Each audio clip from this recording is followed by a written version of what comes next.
Holy City Center Radio, it is episode 290, and I am your host, Christian Sanger. Today is Friday, August 30th, 2024.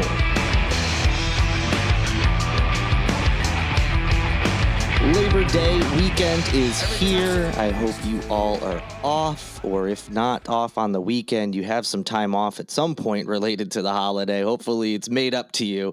I'm looking forward to the weekend. Now, technically, I'm off on the weekends. Technically, I don't have to work on Labor Day, but I will be because I'm always working on Holy City Center, but also with the new aspect to my job of editing a newspaper, the Island Eye News, that services Sullivan's Island and Isle of Palms. Anytime there's a print week, I've always got to be kind of looking at my emails and seeing if anything comes in to edit, kind of help out with the paper layout. So I'm always working, but it's okay. I don't mind doing these things. It certainly beats some other jobs I've had in the past, that's for sure. So not a big deal at all. But I hope you are all off, and if you're not, I hope it's a job you enjoy doing. I am feeling a little bit of FOMO as this is the year mark from an incredible trip I took last Labor Day weekend. I went out to Washington State, flew into Seattle, spent my last day in Seattle, but the main reason for my trip was going to the Gorge, this amazing outdoor amphitheater. Which is it's a decent hike from Seattle. If I remember, it was like 2.5, 3 hours from Seattle, so I had to rent a car, drive out there. It was an amazing trip, though. I'd never been to Washington State, so obviously I'd never seen Seattle. Obviously, I've never seen the Gorge. It was incredible. It was a music venue I'd wanted to go to for years and years, bucket list item. I was finally able to do it, and it was breathtaking and amazing, and one of the best memories I've made in my life. Just enjoyed it, and I'm a little bit of FOMO because one, I would have loved to have gone back and just couldn't swing it this year. But also a friend of mine and her sister, they are making their first trip to that venue. So I'm already looking at her stories as they're flying out to Washington, and they're going to be traveling to the venue and then at the shows, and I'm like so excited for her and her sister, and that they get to experience what I did last year, and it'll be fun to see, kind of relive that first look of the venue and that first experience through the eyes of someone else. But I wish I was going back. I'm not going to lie. Other than that, not a lot going on. Pretty quiet. Football season is kicking off. Technically, college football's already started. They had a couple games last weekend, but this is like the first really big weekend where a lot of programs are back. And then, of course, the NFL returns next weekend.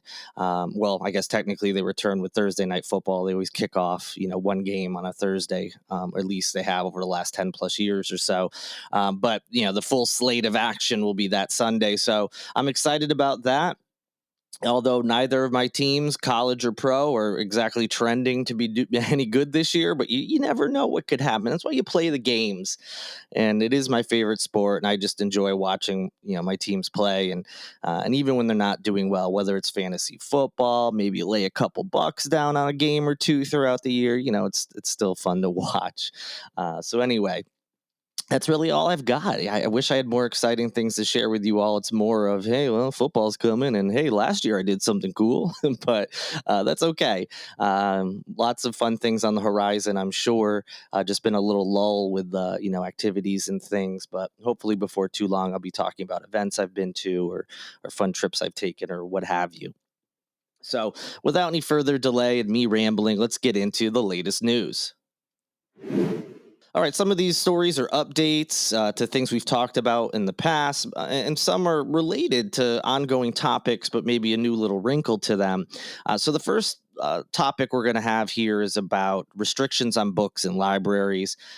We've talked about it before in the past, book banning, attempts by different groups to have, certain books removed from school curriculums, school libraries, but also it's extended beyond schools. And groups have been trying to remove them from, county library systems or, just public libraries, not just ones for schools. And that battle has continued. Um, so on the plus side, for those of us who are against, and let's be clear, obviously there are certain types of material that are unacceptable for children to have access to and to see. That's a given. The problem with these restrictions and issues is that, one, there's already restrictions in place, which we'll talk about in a minute, that have been doing fine for years and years and years. These aren't school libraries, so that adds a whole other, this isn't a library specifically for children. Adults obviously have access to these libraries.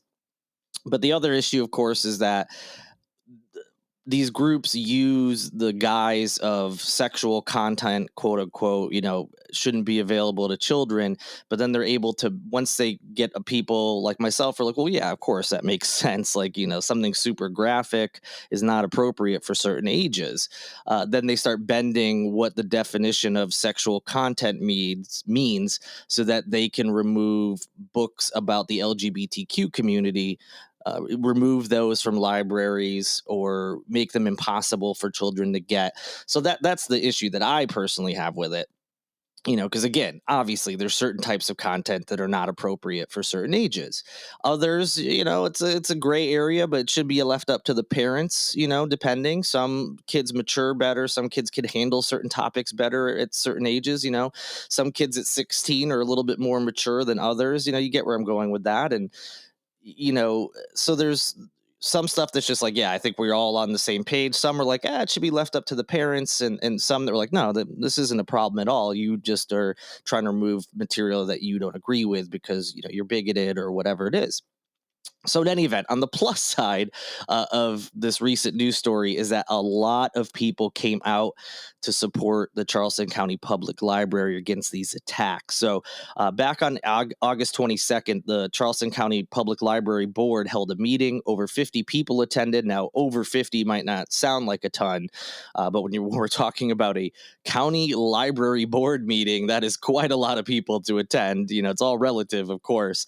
And majority of them who spoke during the public comment period expressed support of the library. Specifically, 16 people ended up speaking during the public comment period. 14 supported the libraries, and then one person was a different topic unrelated to this, and then one other person of those 16, the final person, actually supported the Charleston County Republican Party's petition and resolution, which is asking libraries to relocate books with sexually explicit content to a restricted section that no one under 18 can enter.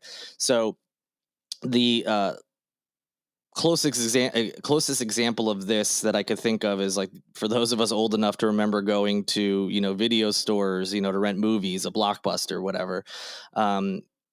Some of those places had like an adult section. It'd be like doors. Like I remember our local like mom and pop video store had like the mini salon doors like you see in the old west, so you could kind of see in there but not really as a kid. And you was, what are the adults doing in there? Like what am I not allowed to see? Where they would have like the adult movies and whatnot. So that's what this reminds me of. They want like a restricted section that people under 18 can't even go into. So again, with that resolution, the vast majority spoke, out against it. They're supporting the public library and saying they already have measures in place and they've been working. Now, in their defense, the chairman of the county Republican Party, his name is Andrew Boucher. He said, no one's trying to ban any books. This is overheated rhetoric from left-wing activists. We just simply think they should be in a different room. That's the end of his quote in his defense. So he's taking that position of, hey, no, we're not trying to ban books. We just want them moved to another section, which, yeah, they're not banned. But if no one under 18 can go in that section, that's essentially banned for anyone under 18. And again, just reiterating, I am well aware that there are certain types of content that are not appropriate. So this is not me saying there should just be a blanket. Anybody can do whatever they want.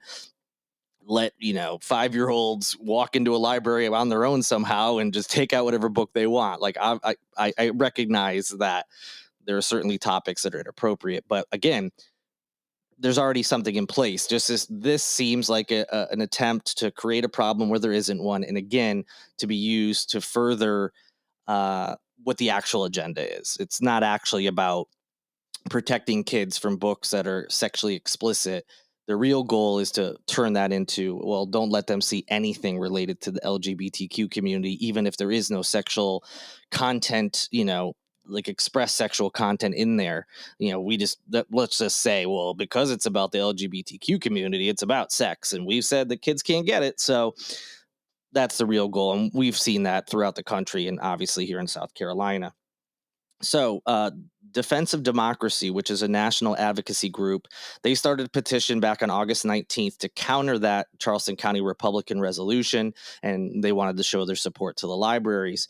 So, as of about a week ago, the petition had just under 2,000 signatures. I haven't checked it in a while. I'm sure it's well over 2,000 at this point. You can find it via the link in the show notes. Now, what is already in place? What are people at the library saying? Well, the Charleston County Public Library's executive director, her name is Angela Craig, and she said that if people, and then she made sure to say specifically Charleston County residents only, if any people take issue with a book in the libraries, they can fill out what's called a reconsideration request form. From there, an internal committee then reads the book and then makes a recommendation to Craig, who ultimately has the final say about what the library should do. So concerned citizens have the choice to say what they think the library what they think the library should do with whatever the material is that they find questionable. Whether it should stay where it is, be aged up to an adult section, or be withdrawn completely. There's already a process in place. If someone finds something they think is objectionable, they say why they think it's objectionable. Then they say what the library should do with it. So there could be something that says in the young adult section, and someone has an issue with it, explains why. This committee looks at it. They give a recommendation to Craig. She, after they read it, they actually have to look into this, and then she has to ultimately make that decision.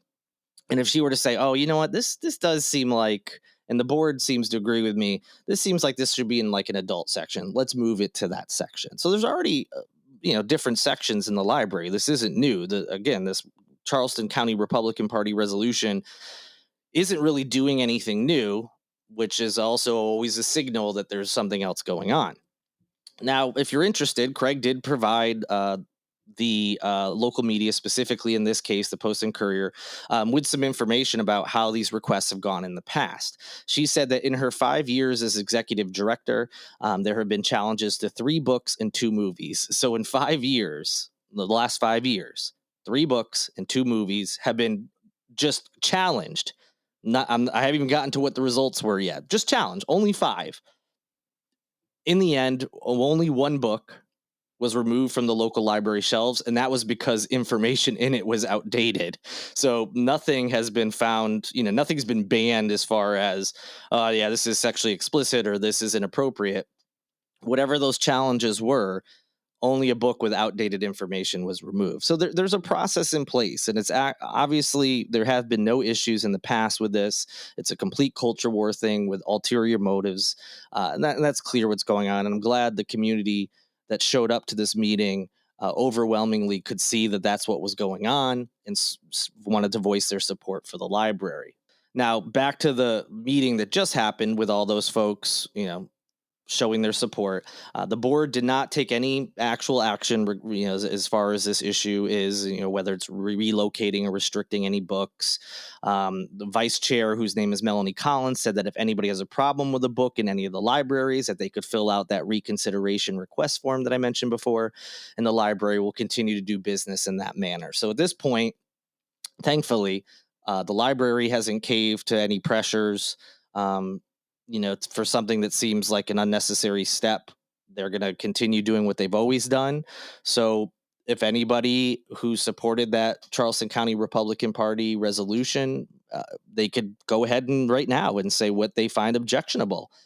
And the library may even agree with you and then, restrict who can take out the book or put it in different sections. This is a process that's already in place.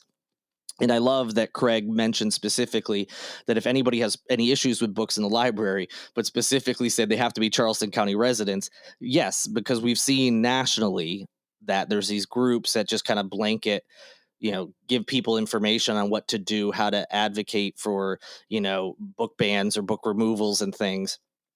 and providing lists of things that they say, hey, these are inappropriate. And then people who aren't even residents of certain counties are then presenting this information. And so I'm glad that she, without actually saying it, was basically like, yeah, I know this is a culture war nonsense that's going on in the country right now.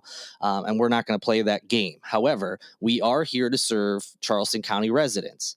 And if there are objectionable things, those are the people who should bring it to us, and we will go through our normal process. So she made it known that, like, yeah, this, without saying it again, I'm applying reasoning to her that she did not articulate herself, but basically was saying, like, yeah, I know that this is some nonsense that's going on, but I also recognize that there could be legitimate issues. And we've recognized that well before this culture war stuff, which is why we have things in place and we're going to continue to do business as normal. So glad that that's where we're at right now. Of course, if there's any updates to that, I'll be sure to let you know. Another small victory in this case about culture war stuff, in addition to LGBTQ material being pressured or being, there's a push to have them removed from school libraries, school curriculums, and things like that.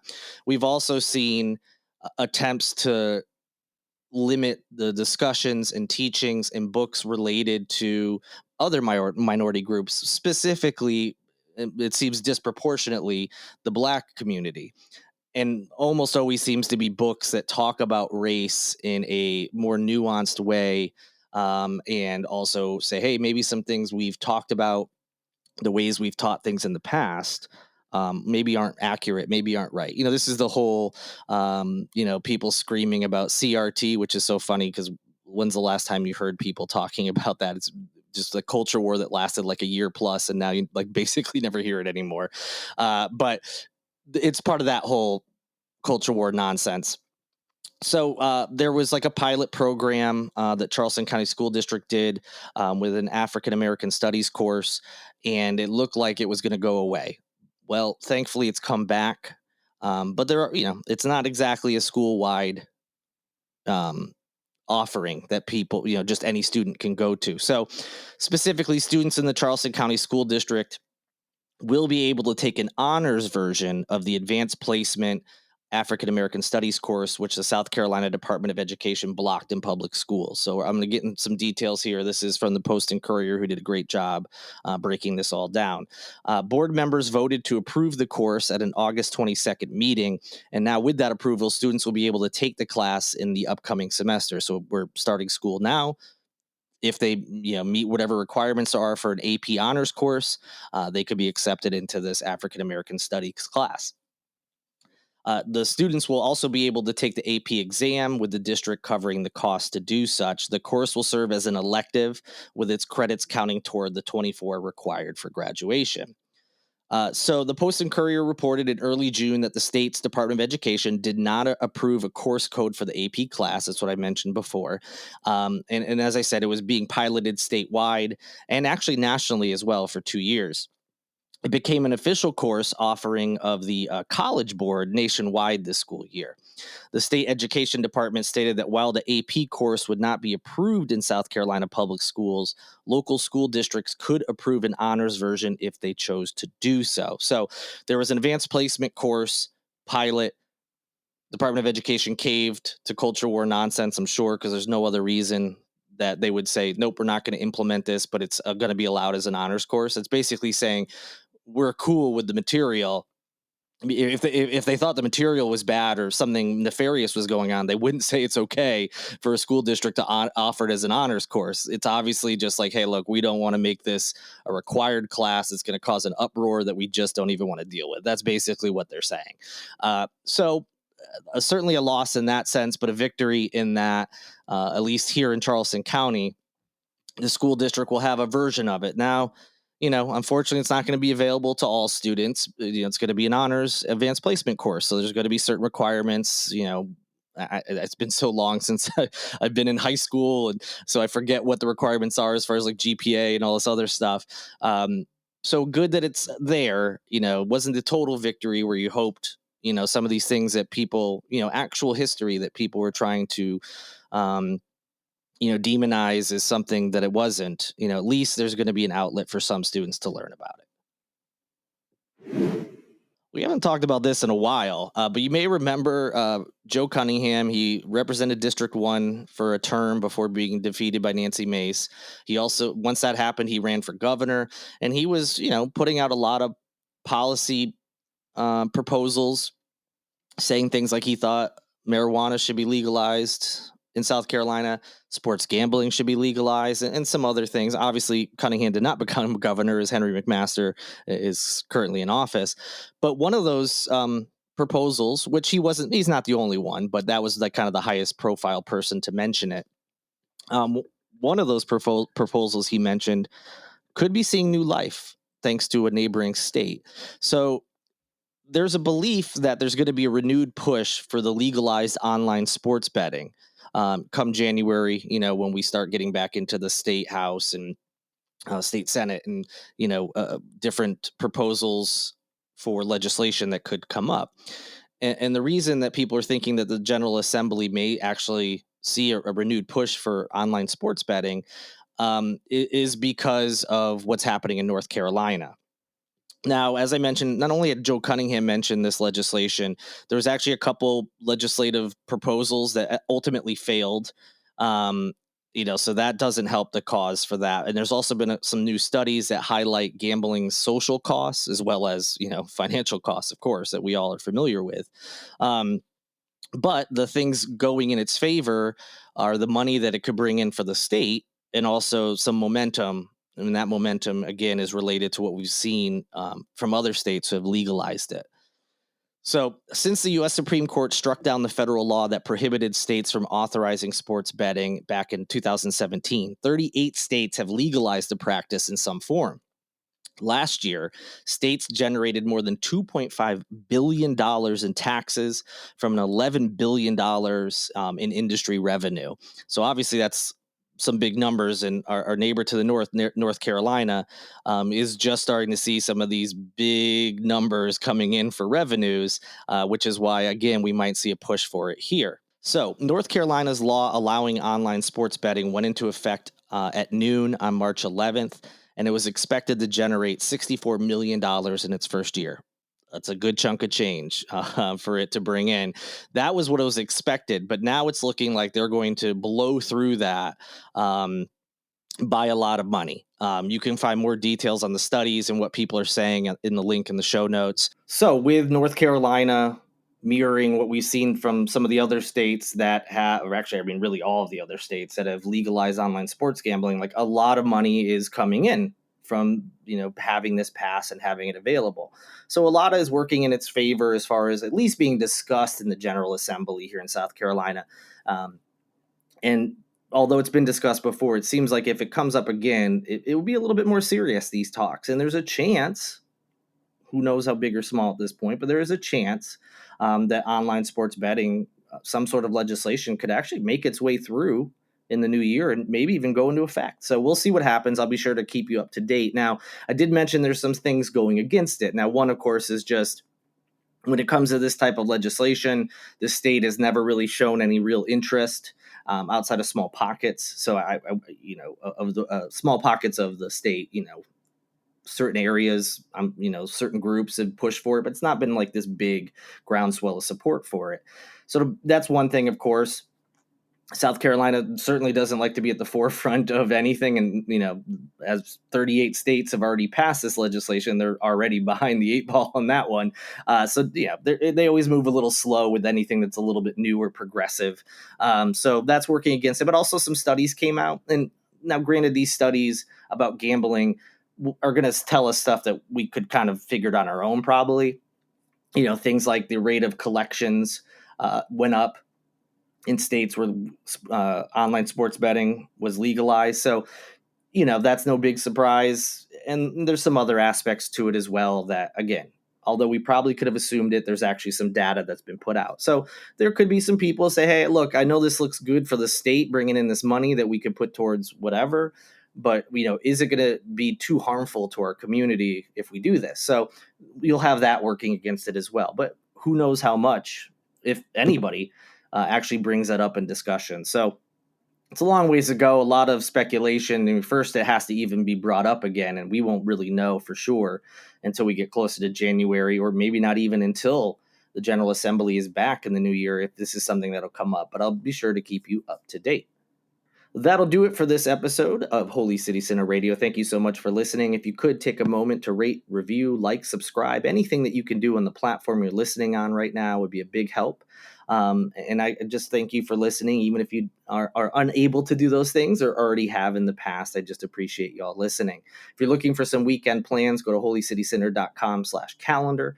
It'll bring you right to the page where you can see everything that is going on in town, not just this weekend, but beyond. So if you ever need plans, not just for the weekend, that's the place to go. I also want to say thank you to Lindsay Marie Collins with LMC Soundsystem for producing this and every episode of Holy City Center Radio. And also thank you to Tyler Boone, whose music you hear in each and every show. Have an amazing weekend. I've got plenty of other news stories to catch you up on Monday. But until then, good night and good luck.